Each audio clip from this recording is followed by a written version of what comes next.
So here we are, the last 40 days, or the last 10 days of the 40 days, and this is where it's all been leading to. And you know, it's really interesting to see how this stuff pans out depending on the nature of the group and what you as individuals need at any given time. And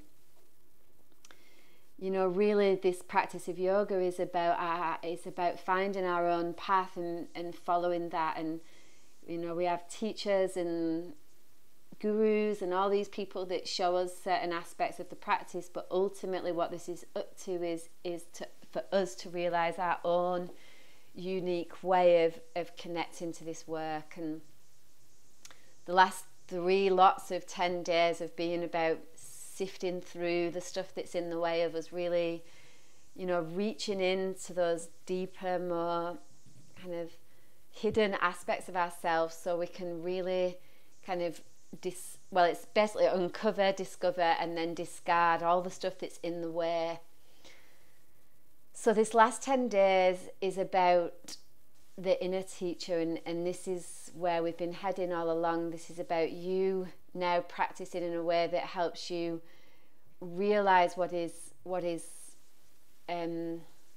working for you and what is not, and being able to take these practices into a way that is personal to you, given where you're at in your life, given how long you've been practicing, given where you're at physically, mentally, emotionally, and spiritually. And there's no better teacher than our own inner wisdom, really. And essentially, that's where we want to get to.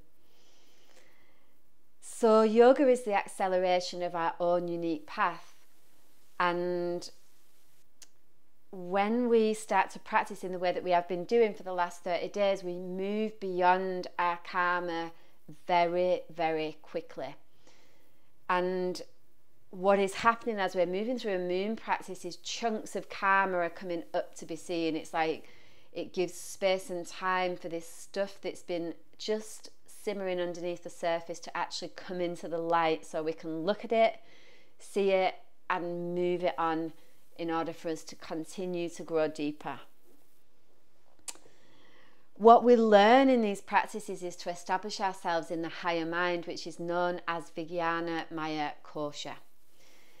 And this is the whole point of yoga. It's like we get to know ourselves so well that when our stories and our patterns and our triggers and our tendencies towards suffering arise in the asana, in the pranayama, in the meditation, and in our life, we are familiar enough with it to know that it's not actually a true representation of the real reality that is occurring.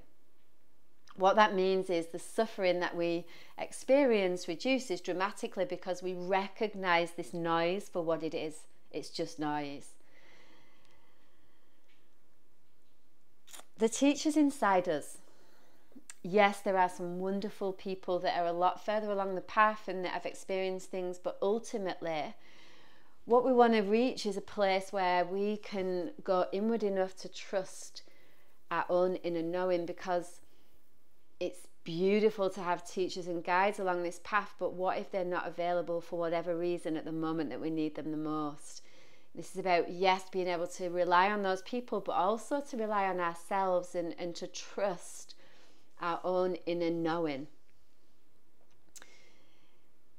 It's learning to disidentify with those lower aspects of the mind and to avoid struggle and suffering, so that we can live in this continued state of ease, calm, peace, and really little suffering. And it sounds like it's a bit of a mirage, but the more we practice this stuff, the more we get to know ourselves intimately. And you know, you guys have gone through the spreadsheets, you've been looking at your stuff for almost 40 days now. Surely by now you've realized that this stuff doesn't actually change, and in actual fact it's really quite boring. And you might go back to your worry box and pull some of the worries out and see now if they actually come true or were they just figments of the imagination. Most of the time those worries never even eventuate, and they take so much of our energy on a daily basis.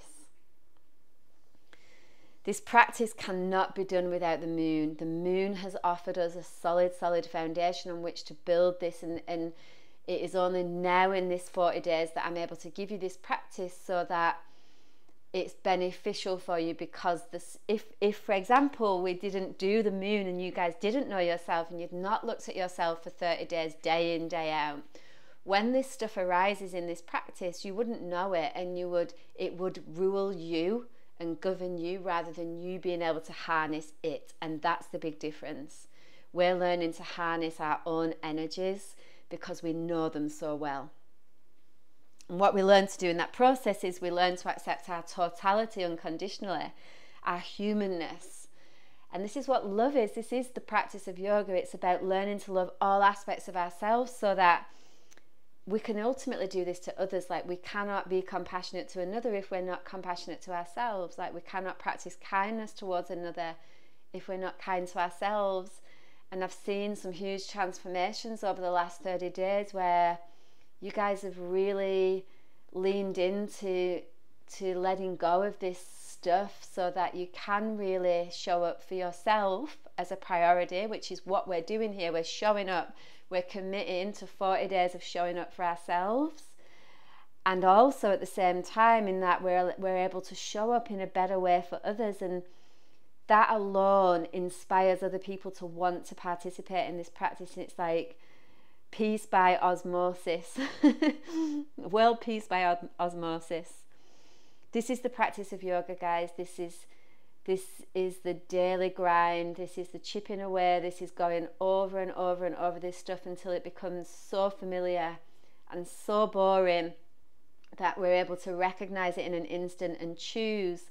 We get given a choice through this practice to not pick this stuff up, or to choose a better way of being in the moment, or to choose not to react in a certain way.